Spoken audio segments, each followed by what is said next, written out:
बिस्मिल्लाहिर्रहमानिर्रहीम।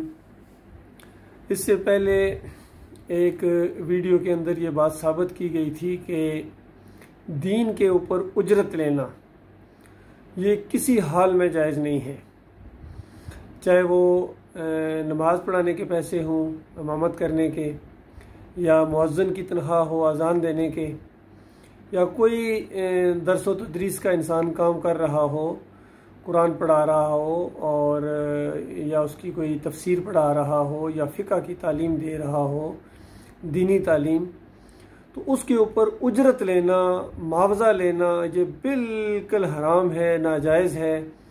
कुरान की 28 आयात इस मौजू के ऊपर हैं और नबी अलैहिस्सलाम की अहादीस भी इसकी तशरीह करती हैं।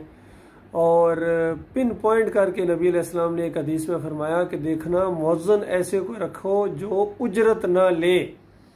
इसी तरह अबादा बिन सामत एक साहबी रसूल हैं, उन्होंने अपने किसी शागिर्द को कुरान पढ़ना सिखाया, तो उसने एक तीर कमान तोहफे में दिया और साथ ही कहा कि उस्ताद खाने की चीज़ तो है नहीं, आप गौर कीजिए इस बात के ऊपर, खाने की चीज़ तो है नहीं, यानी खाना पीना तो हराम हमें बता दिया गया है कुरान के मुआवजे में, लेकिन ये एक तीर कमान है, खालस हथियार है, आप जंगें भी लड़ते हैं तो आप जंगों में अल्लाह के दुश्मनों के खिलाफ इसको इस्तेमाल करेंगे। तो साहबी उन्होंने ले लिया और साथ ही कहा कि मैं नबी सल्लल्लाहु अलैहि वसल्लम से इसके बारे में पूछूंगा ज़रूर। और जब आके पूछा तो नबी अलैहिस्सलाम ने फरमाया, सामत, अगर जहन्नम का लिबास पहनने की हिम्मत है, यानी आग का लिबास पहनने की हिम्मत है तो ले लो। आप गौर कीजिए इस बात के ऊपर, वो तो जहन्नम से बचने के लिए कुरान सिखाया था उन्होंने, तो कैसे वो बर्दाश्त कर सकते थे।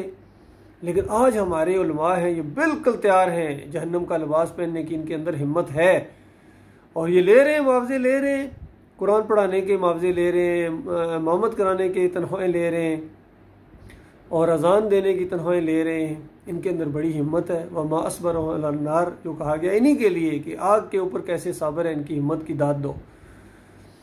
तो अब जब ये बात खुल के सामने आ गई तो फिर कुछ लोगों ने इस तरह के सवालात भी किए कि देखिए आजकल के हालात में ये कोरोना वायरस की वजह से जो मसाजिद बंद कर दी गई हैं और इसमें शुरू में तो बिल्कुल यानी एक नमाज भी काफ़ी अरसे तक एक नमाज भी नहीं होती थी, महीनों गुजर गए। तो जो इमाम साहब हैं वो तो नमाज नहीं पढ़ाते थे, लोगों को घर में ही पढ़ते थे।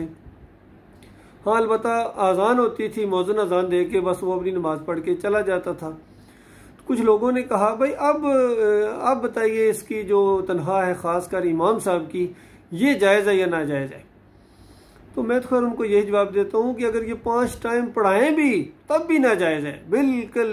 अबू हनीफा रहमतुल्लाह अलैह का इसके ऊपर फतवा है कुरान और हदीस के मुताबिक अल हदाया के अंदर। और गौर फरमाएं, कोई आलम उस वक्त तक मुफ्ती नहीं बन सकता है जब तक अपना ये जो इम्तहान पास ना करे अल हदाया का भी।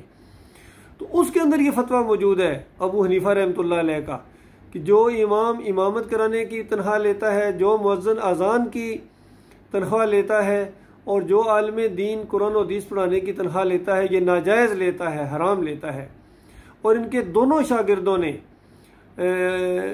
अबू यूसुफ और इमाम मोहम्मद ने इसकी तशरीह की, इसके हमारे उस्ताद ने ये जो फतवा दिया है कि ये नाजायज़ है, ये इस तरह नाजायज़ है जिस तरह एक बाजारी औरत अपना जिस्म फरोश करती है और जो उजरत लेती है, ये उस तरह नाजायज़ है। आप गौर कीजिए, इन उलमा की हिम्मत की दाद दो। लोगों को तो कहते रहते हैं ये नाजायज़, ये हलाल, ये हराम, तो आप इनकी अपनी माश के ऊपर, इनकी माश जब हराम है तो इनकी दुआएं इसीलिए कबूल नहीं हो रही हैं, यकीन कीजिए। क्योंकि नबी अलैहिस्सलाम की हदीस है कि उस बंदे की दुआ कबूल नहीं होती है जिसका जिस्म हराम का हो, लिबास हराम का हो, खुराक हराम की हो। तो यही मसला है, आज सारे मसले किसके अंदर मुब्तला हो गए, बरेलवी, देवबंदी, अहले हदीस, सल्फी, शिया, कादियानी, कोई मसलक, कोई जमात ऐसी नहीं है जो उजरत ना लेते हों। तो ये इसी वजह से आज दीन इस्लाम को इन्होंने मजाक बनाया हुआ है, खेल तमाशा बनाया हुआ है।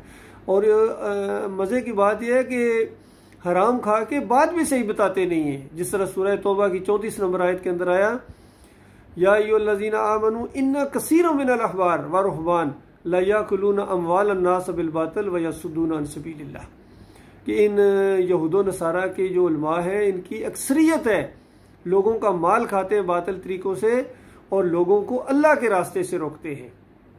तो आप बताइए, माल भी खा रहे हैं और फिर अल्लाह के रास्ते से भी रोक रहे हैं। जब भी कहीं तौहीद की दावत उठे, अल्लाह की तरफ बुलाया जाए, ईमान खालिस की दावत दी जाए, फ़िरक़ों और मसलकों को छोड़ने के लिए कहा जाए, तो सबसे पहले ये जो मौलवी टाइप लोग हैं ये मुखालफत में आगे बढ़ते हैं। ये अवाम को उबारते हैं कि ये तुम्हारा दुश्मन आ गया, ये गुस्ताख है, इस तरह की बातें झूठ बोलते हैं। गुस्ताख खुद हैं, खुद इनके अकीदे गुस्ताखाना हैं और ये मुजरम हैं दीन के, ये दीनदार नहीं दुकानदार हैं। तो अपनी उस जुर्म को छुपाने के लिए ये अवाम को, चूँकि फतवे नहीं के चलते हैं, अवाम अंधी बन के इनके पीछे चल पड़ती है। जिसकी तरफ ये इशारा कर दे फलां को पकड़ लो मार दो, ये अवाम अंधे हैं, ये सुनते ही नहीं हैं, उनकी बात के ऊपर अंधे बन के चलते हैं। तो ये बहुत बड़ा एक, और इसी वजह से इन्होंने अवाम को दीन सीखने ही नहीं दिया है कि अगर ये खुद अजान देना सीख जाएगा तो हमारा क्या बनेगा, नमाज पढ़ाना सीख जाएगा, निकाह पढ़ाना सीख जाएगा। हालांकि ये सारे काम हमें खुद करने चाहिए। एक बेटे के दिल से जो दुआ निकल सकती है अपने बाप की सलातुल मय्यत पढ़ाते हुए, वो मौलवी साहब के दिल से कभी नहीं निकल सकती है, यकीन कीजिए। तो ये असल में खाने पीने के इनके सारे ये चीज़ें हैं। जिस तरह पार्ट टाइम साथ जॉब होता है या दूसरी चीज़ें साथ लगाई जाती हैं, कोई मर जाए तो वहाँ पैसे लेते हैं, फिर तीजा है, फिर 10वां है, फिर 40वां है, फिर सालाना है, पूरी ज़िंदगी खाते रहते हैं। जब तक मौलवी साहब जिंदा है खाते रहते हैं। तो ये खाना पीना इनका ख़ास कर दीन के ऊपर ये हराम है, नाजायज़ है। अल्लाह ताला गौर व फिक्र करने और इन बातों के ऊपर अमल करने और सही दीन की तरफ जो है ना रुजू करने की तौफीक अता फरमाए। जी देखिए, सही दीन हमारे पास मौजूद है। अल्लाह के आखिरी रसूल मोहम्मद सल्लल्लाहु अलैहि वसल्लम ने देखिए नमाज़ें भी पढ़ाई हैं, कोई उजरत नहीं थी। बिलाल रज़ी अल्लाह पूरी ज़िंदगी अज़ानें देते रहे, बताइए कितनी थी उनकी तनख्वाह, कोई एक बंदा बता दे। और अब्दुल्ला बिन उम्मे मक्तूम मुअज़्ज़िन थे, उनकी भी कोई तनख्वाह नहीं। अबू माज़ूरा रज़ी अल्लाह ताला अन्हु उनकी भी कोई तनख्वाह नहीं थी। ये बाद में ये सिस्टम सारे शुरू हुए, यकीन कीजिए बाद वालों ने ये सिस्टम तावीज़ गंडे उजरत ये सब कुछ इन्होंने खाने पीने के ज़रिए बनाए हुए हैं। अल्लाह ताला इनको हदायत दे और लोगों को इनके जाल से निकलने की तौफीक अता फरमाए।